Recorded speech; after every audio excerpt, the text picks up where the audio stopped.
Hi dear ones, Lisa Romano here, the life coach, and I've been asked to do a video by my dear friend, my YouTube viewer, Vladimir, on controlling people. And what I'd like to do is discuss why it is our parents, some of our unrecovered ACOA parents, are so controlling with us as their children.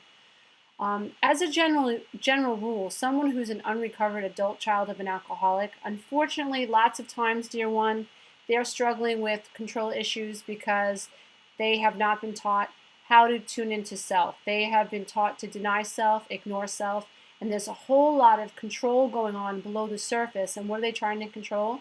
They're trying to control their emotions.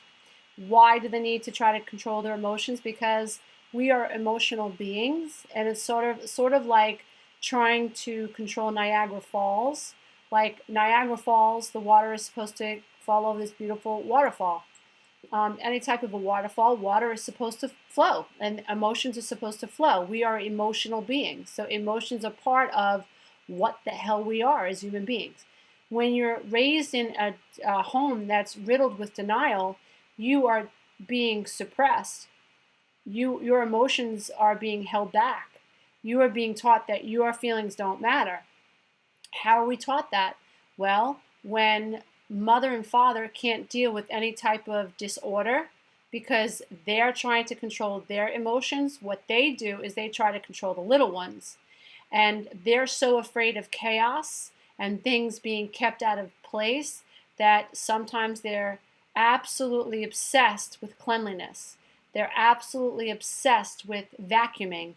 They're obsessed with pieces of paper on the floor, or the table has to be set a certain way, or you have to look a certain way. There are so many ideas, dysfunctional ideas and attachments. They're like weeds inside the mind of someone who really hasn't learned to master the self. For instance, my family, my mom is an unrecovered ACOA, and she had this thing about cleanliness, and she was so afraid that people were going to judge her and think she was dirty.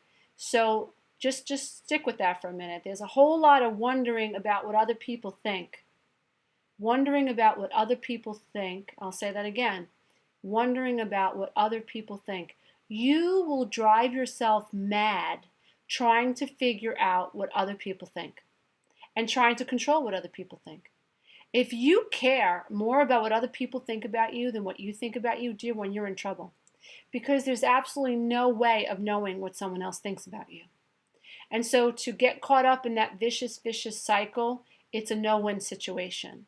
And so adult children of alcoholics who have lived with parents who are alcoholics or drug addicts, or if you've come from a dry home where the house was littered with denial and control, mom and dad had to control everything. I mean, I remember I felt like I lived under a microscope and I was a good kid. Like I didn't do anything wrong, not really. But my mother was always looking through my pockets and counting my underwear in the laundry and asking me questions about where I was going and who I was with and what way I walked home, and it was like it made me feel like I was truly a bad person. Like why else would someone interrogate me if I wasn't bad? And it made me doubt myself. It made me doubt my ability to function in the world. But parents who are controlling, who are unrecovered adult children of alcoholics, so many things are going on, Vladimir. Thank you so much for reaching out and posting the question on YouTube. It's a very complex dynamic to unravel because there are so many reasons for why someone might be controlling. If your mother and father were raised in chaotic homes, like my grandfather was a lunatic, like he was a raging alcoholic, so the house was very unpredictable. My grandfather was physically abusive. My dad told me a story about my grandpa was chased him down in a car. My grandfather was driving the car and was chasing my dad and his brother down through a schoolyard. He was drunk, and he was laughing behind the wheel like he thought it was funny that he was going to be able to run his two boys over in the schoolyard. He was drunk. Of course, Grandpa goes home and sleeps it off and has no memory of it, which is what F's kids up. Because here, my dad, just imagine being those two boys and dad just tried to run you over in the schoolyard. Now, all your friends saw this happen. Now, you go home for dinner Or later on the night, you go home. Dad wakes up and he's just like, pass the mashed potatoes. Nothing happened. He has no memory of it. So you have these children who are sitting there terrified because of the experience that they just had that afternoon, but dad is acting like it never happened. And he's blacked out, so he really has no memory of it. That will F a kid up because what that does is invalidate the child's experience. So, what does a child do with all that anxiety and all that rage and all that confusion and sadness that came from that experience? The child has to stuff it.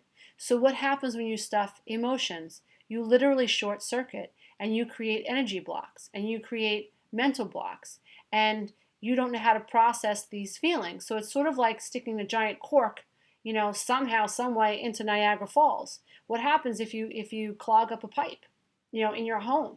It starts to back up and it smells. And so that's basically what happens in our energetic systems. So when we're denied the ability to express our feelings, then we get backed up emotionally. And what will happen to us as adults when we are children who have been invalidated time and time and time and time again, sometimes we turn into very overbearing, over-controlling parents. I know I was like that for about 11 years with my first child, and then I got clean. I got emotionally sober. But what happens is you're so afraid of missing something, that something's going to get past you. And so what you're doing is you don't know how to navigate the feelings inside. You don't know how to manage the feelings inside. You feel this bubbling, this rumbling all the time, this anxiety. And you're out of focus because you're codependent. And you're out of focus because no one ever taught you how to tune into self. So what do out of focus people do?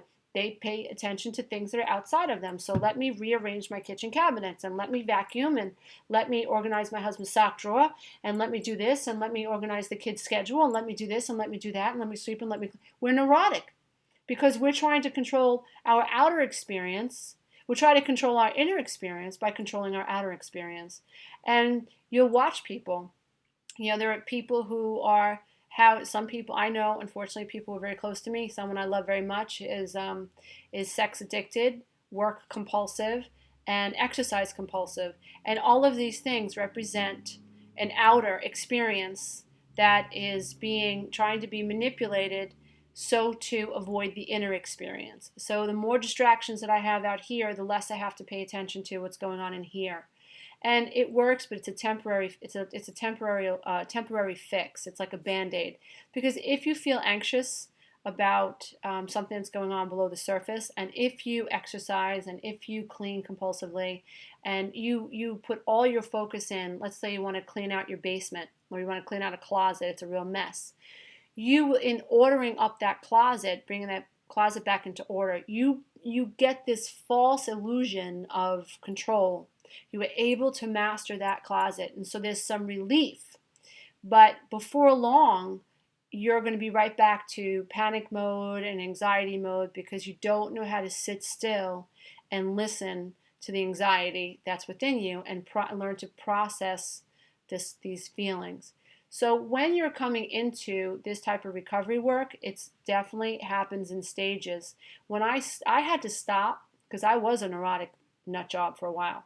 I had to stop and just find time to listen to what I was running away from.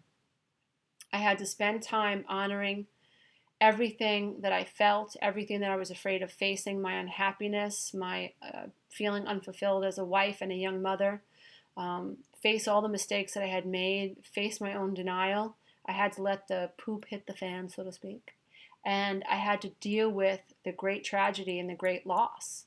My life was a sham. I was 33 years old and my life was a complete sham, and I knew it. And I had to let the dust settle. I had to accept how I felt. I had to learn how to feel those feelings.